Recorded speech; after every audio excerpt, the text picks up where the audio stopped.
আসসালামু আলাইকুম। আমি সৈয়দ মোহাম্মদ মিজান, খুলনা মহানগর ছাত্র দলের সাবেক সদস্য। আজকে আমরা এখানে উপস্থিত হয়েছি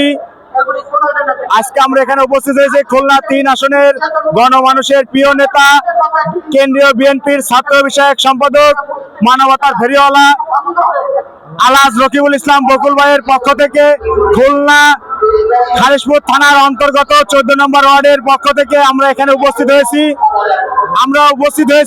আপনারা সকলেই জানেন, বাংলাদেশের সাবেক প্রধানমন্ত্রী, তিনবারের সাবেক প্রধানমন্ত্রী, মাদার অফ ডেমোক্রেসি, গণতন্ত্রের মা, দেশনেত্রী বেগম খালেদা জিয়া। আপনারা জানেন, বিগত ফ্যাসিস্ট স্বৈরাচার শেখ হাসিনার আমলে তাকে মিথ্যা মামলা দিয়ে তাকে জেলে প্রেরণ করা হয়।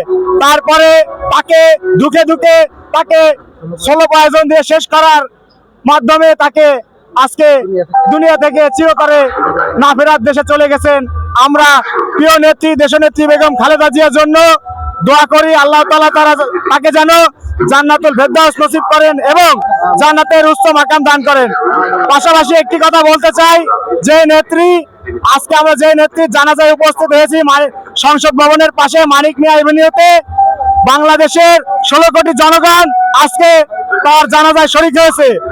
যে নেত্রী কখনো অন্যায়ের কাছে আপোষ করেননি এবং জালিমের কাছে মাথা নত করেননি, সে একটি কথা বলেছেন, আমাদের হৃদয়ে সেই কথাটা এখনো রক্ত করানো হয়। সে বলছেন, দেশের বাইরে আমার কোনো ঠিকানা নাই, এই বাংলাদেশ আমার ঠিকানা।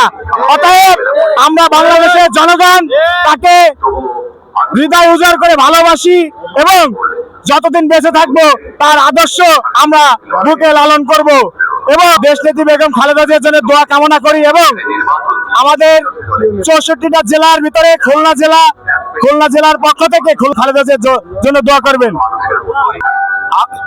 আমরা দেশনেত্রী বেগম খালেদা জিয়ার জন্য দোয়া চাই। আজকে শোকের মাস, সবাই দেশনেত্রী বেগম খালেদা জিয়ার জন্য দোয়া করবেন, আমার জান্নাতবাসী হয় সেই আশাবাদ ব্যক্ত করছি।